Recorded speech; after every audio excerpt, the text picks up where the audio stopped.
César, ay, Cueva. Cueva, perdón. Julio César, bienvenido, buenos días, ¿cómo te va? Buenos días, gracias por la invitación, muy gentiles. Mi querido Julio César, siempre te llamamos para consultarte justamente las últimas novedades en el tema jurídico y sobre todo en la parte penal, que es tu expertise, y hoy en día se está presentando una reforma al Código Penal. Te pregunto, de estas reformas, ¿qué es lo que más llama la atención y cuáles son las, digamos, garantías que la justicia se aplique justamente a tiempo y de acuerdo a las normas de convivencia que realmente deben proteger al ciudadano y no a los victimarios? A ver, he revisado la reforma y contiene lo que nosotros los penalistas llamamos o conocemos como populismo penal, que no es otra cosa que pensar que los problemas de la sociedad se resuelven incrementando las penas. En el Ecuador específicamente no se resuelven incrementando las penas, en el mundo entero no se resuelven incrementando las penas. Hay otras partes en donde para delitos muy graves hay pena de muerte, cadena perpetua, y los delitos se siguen cometiendo. Es un tema como lo escuchaba hace un momento, de corregir esto del el problema en el tejido social. De lo contrario, se irá viendo la delincuencia como la estamos viendo hasta ahora. El querer incrementar las penas, ¿qué garantiza? Nada. Si usted incrementa las multas y usted sabe que no le van a cobrar la multa, ¿de qué sirve que la multa sea excesiva? De nada. Lo mismo pasa con las penas. De nada sirve que usted tenga penas altas si el delincuente tiene prácticamente la certeza de que no lo van a condenar, de que si lo condenan le pondrán la mínima, que si le ponen la mínima además la cumplirá con rebajas, y cuando está adentro cumpliéndola tendrá pues todas las comodidades del caso, ¿verdad? Segundo, ¿a dónde se cumplen las penas en el Ecuador? En las cárceles. Las cárceles, que son centros comandos de la delincuencia organizada. Usted entra como roba carros, como arranchador, y sale como narcotraficante, como sicario, es decir, entra y sale con una mejor experticia en el delito y en delitos más graves, de tal manera que la solución no está ahí. Y respecto a las garantías de que la justicia funcione más en beneficio del ciudadano, esto es algo que hay que corregir en cuanto a lo que la gente piensa. Las normas están para ser aplicadas por todos. El problema es que se distorsionan, se abusa de la ley, se la aplica de mala fe y terminan beneficiando a quien no deben beneficiar. Pero eso es una cosa distinta, eso no es un problema de la ley, es un problema de la mentalidad del funcionario que está encargado de aplicar la ley. Pero sobre todo es un problema de exceso de impunidad, porque incluso el funcionario tiene claro que hace lo que le da la gana y no le pasa absolutamente nada. Y lo mismo ocurre en la mentalidad del delincuente. Cuando nosotros combatamos lo que es la impunidad, las cosas van a cambiar. Y lo que falta en el Ecuador es precedentes en ese sentido. Cambia el precedente y cambia la conducta. Julio César, ¿tú crees que debería hacerse cambios en el proceso penal? Porque tal vez ahí es donde está el meollo del asunto, y en el proceso pues obviamente hay artificios jurídicos que permiten justamente la liberación de los delincuentes o la no aplicación de la ley como está redactada. ¿Hay que hacer alguna reforma en ese proceso penal o tú crees que realmente eso está correcto? A ver, el proceso penal ecuatoriano es en un 98% copiado del proceso penal norteamericano. De hecho, de México a Argentina, o sea, con ciertos cambios, son prácticamente idénticos los códigos de procedimiento. Y en Estados Unidos funcionan. La pregunta es ¿por qué funcionan? Porque las cosas se llevan bien. Por ejemplo, en la reforma leí que se habla de que se mantendrá la reserva de la investigación, incluso de las personas procesadas. Eso está en la ley. Lo que pasa es que no lo aplican. Así es. Eso que se decía el embajador norteamericano hace un tiempo, que no es posible que el delincuente sepa que lo están investigando, de tal forma que cuando llegan ya desapareció la evidencia. Eso también está en la ley. Tanto así que cuando usted escucha que tumban las puertas a las 4 de la mañana y cogen a todos estos delincuentes y se les cogen las evidencias, ¿ustedes creen que la fiscalía les notificó y ellos estaban dormidos esperando que los hallaran? No. Entonces la fiscalía lo que hace es a veces avisa, a veces no avisa. Cuando le conviene avisa, cuando le conviene no avisa. No los notifica. Cuando en realidad no se lo tiene que notificar porque la ley es clara. Solo cuando me van a formular cargos es que a mí me dicen qué es lo que tienen para ver cómo yo me defiendo. Antes no es necesario. Sin embargo, la ley no se aplica como tiene que ser. Entonces, no es un problema de ley, es un problema de conocimiento, es un problema de entendimiento, es un problema de conveniencia, y así no debe funcionar. ¿Qué cambios yo haría? No un cambio al COIP. Es algo que le venimos reclamando a la Función de la Judicatura desde que empezó la pandemia. Ya tenemos videoconferencias para las audiencias Zoom.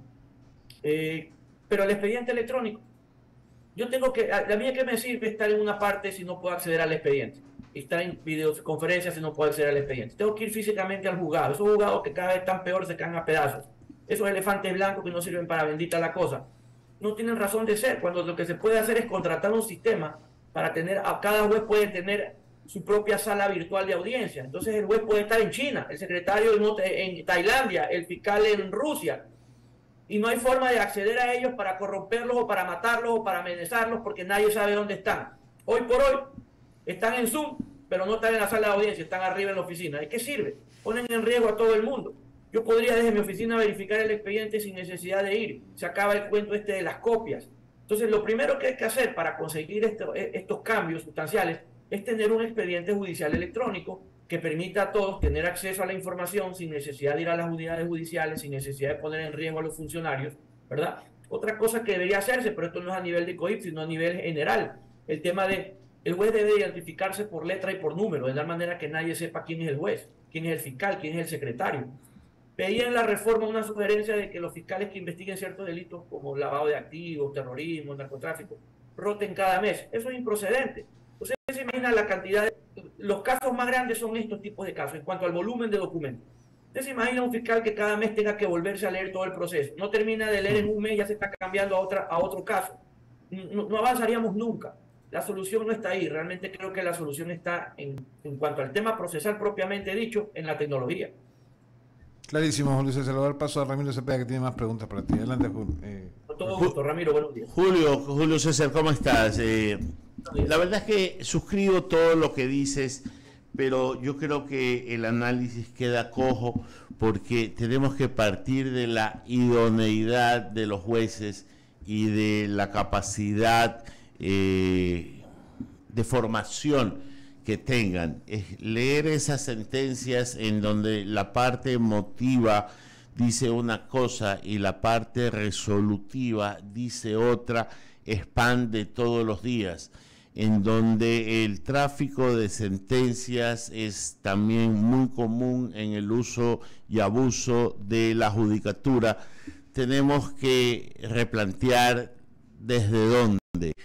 Desde arriba, en donde hay que corregir la designación de magistrados con una autonomía tal que les permita refundar la administración de justicia, porque coincido contigo, la calentura no está en las sábanas de las leyes ni en la rigurosidad de las penas que jamás se cumplen en su totalidad. Bueno, un gusto saludarte, Ramiro, nuevamente. Si queremos realmente atacar el problema desde la raíz, hay que empezar desde la academia. ¿Qué calidad de profesores tenemos en la academia? ¿Qué calidad de universidades?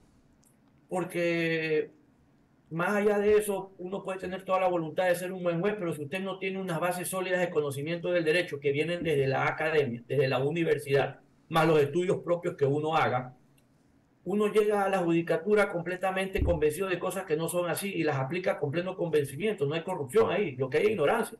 Y eso no se resuelve con 2 o 3 cursitos que le dan al año a los jueces los de la judicatura. Entonces, si queremos realmente atacar desde la génesis del problema, hay que empezar por mejorar la calidad de la universidad, porque uno va con esos conocimientos a los concursos. Ahora, ya desde el punto de vista de la judicatura propiamente dicho, usted tiene 3 problemas. Una mala selección, una mala evaluación y una pésima sanción. ¿Okay? Entonces, si usted no sabe seleccionar, llegan los peores. Si usted no sabe evaluar, continúan los peores. Y si usted no sabe sancionar, se salvan los peores.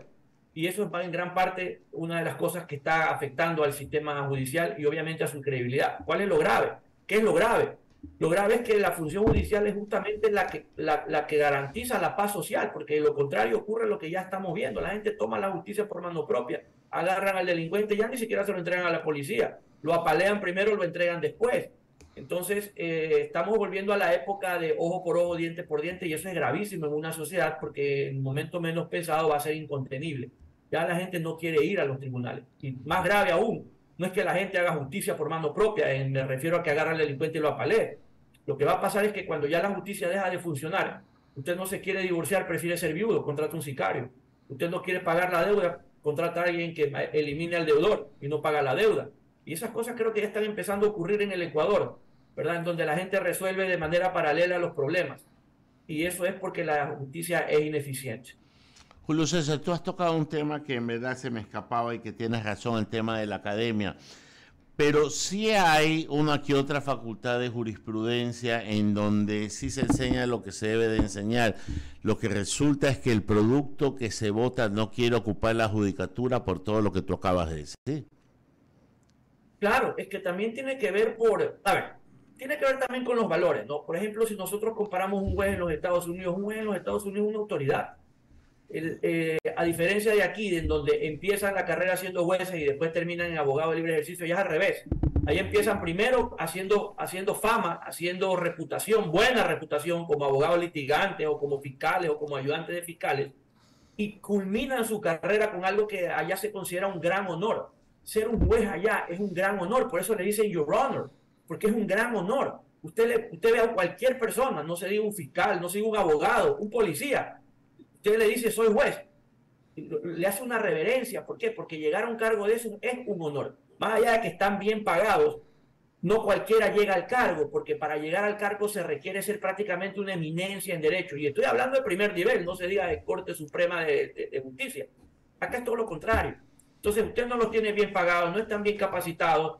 A veces usted escucha al juez y usted dice qué peligro que es una persona ignorante con poder.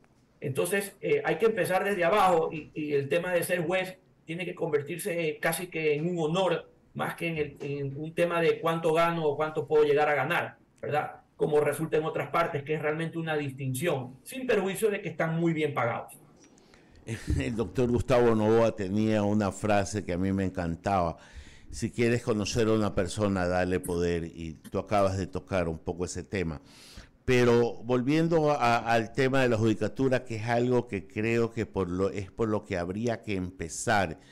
Yo siempre sostuve, no sé qué piensas tú, Julio César, que la cooptación era el tema más cercano a lo bueno que tuvo la Corte en ese entonces, la Corte Suprema de Justicia, y que habría que volver a ese tipo de escogitamiento y mantenimiento para que no entren las pezuñas de la política ni de ninguna otra institución ni partido a designar jueces, sino que sean entre ellos mismos, que ya en un periodo de 15, 20 años se habrá depurado de una manera higiénicamente prudente.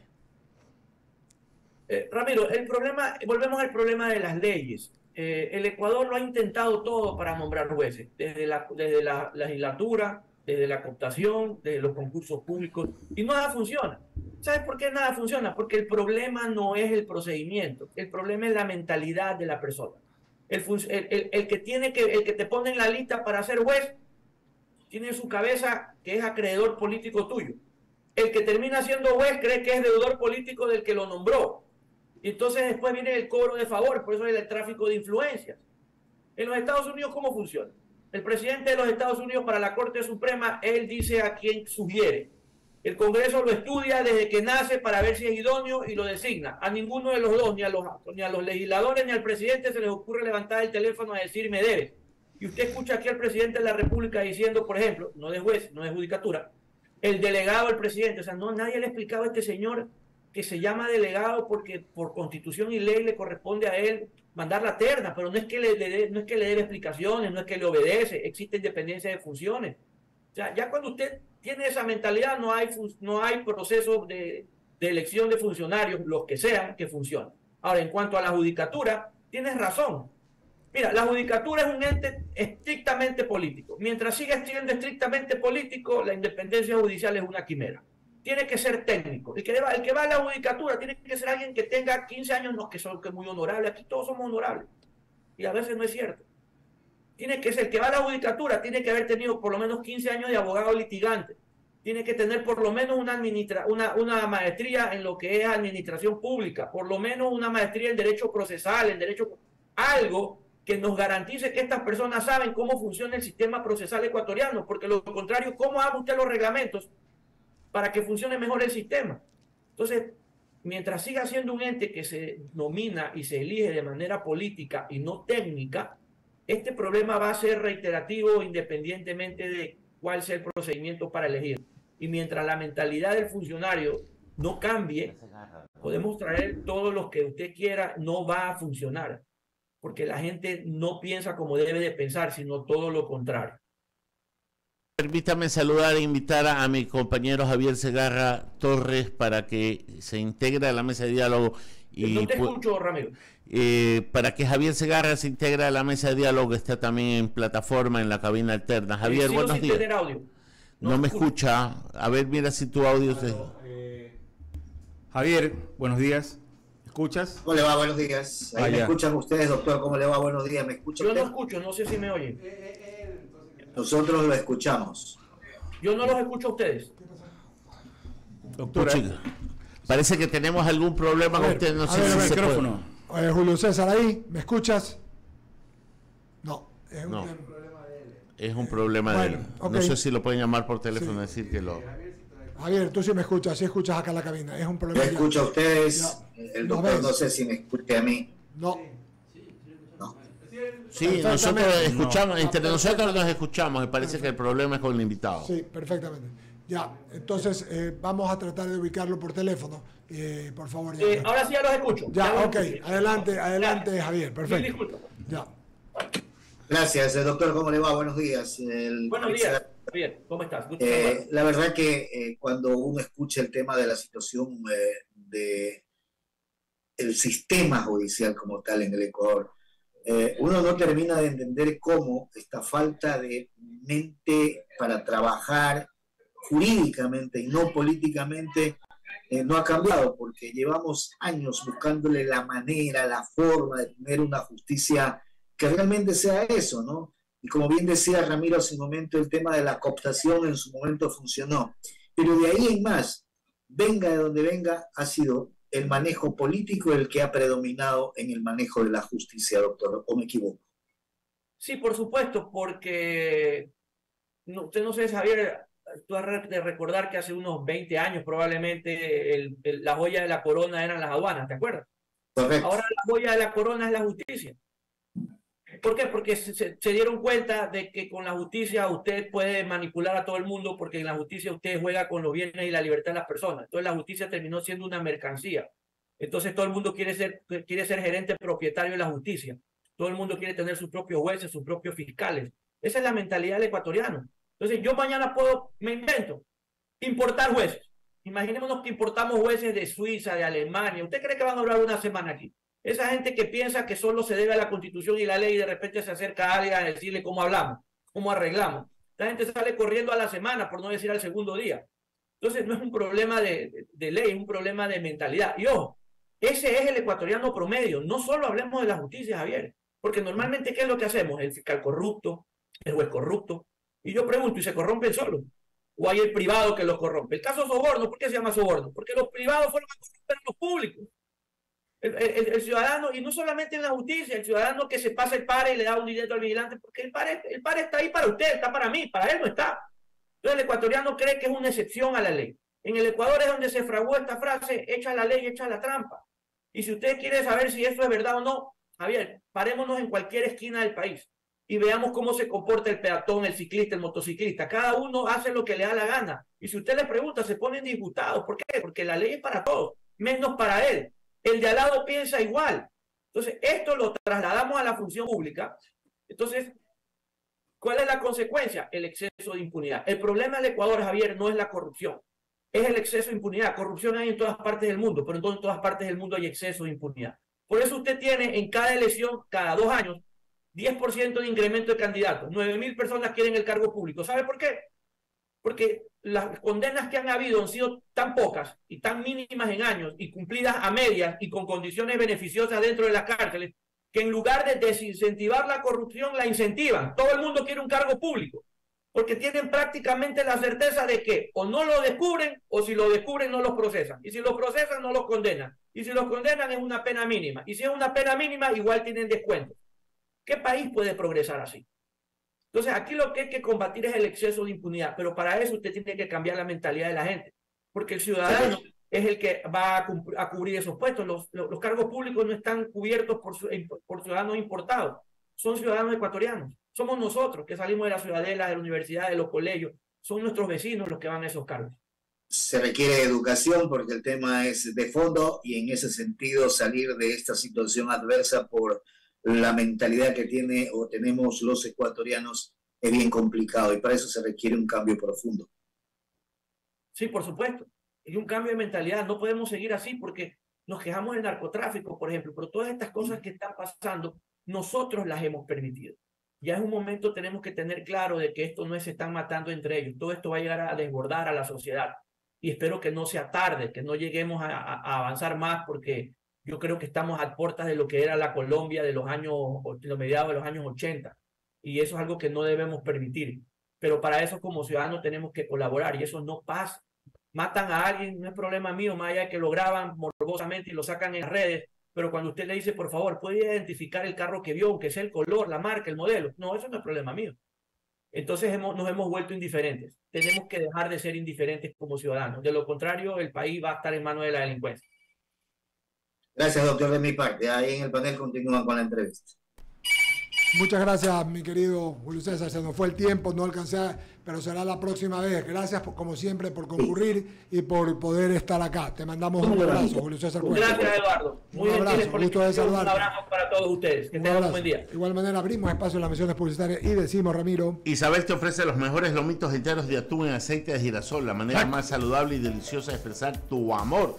Atún Isabel, tu forma de querer, bolo, tu forma de querer es con Atún Isabel, disponible en los supermercados, porque no tienes otra forma de querer sino comiendo Atún Isabel. Y cómpralo, ¿sabes dónde? En tiendas, en todas las tiendas a nivel nacional. Así es que es rico, Atún Isabel. Está bien. Descubra una nueva forma de vivir en The Hills, una comunidad colorida, verde, sostenible y segura, ubicada en el puerto Santa Ana. Más de 20 áreas comunales pensadas para consentir departamentos de 1, 2, 3 dormitorios y locales comerciales. Conoce más de este nuevo proyecto inmobiliario en thehillsye.com, un proyecto de Uribe Schwarzkopf, y usted sabe que cuando ellos están, todo es seguro. Cerramos el espacio de las menciones publicitarias. Tenemos que pagar corte, todavía sí, pagamos corte, regresamos enseguida, todavía nos quedan algunos minutos de programa y con todo gusto, ¿ok? Hacemos un corte y enseguida regresamos.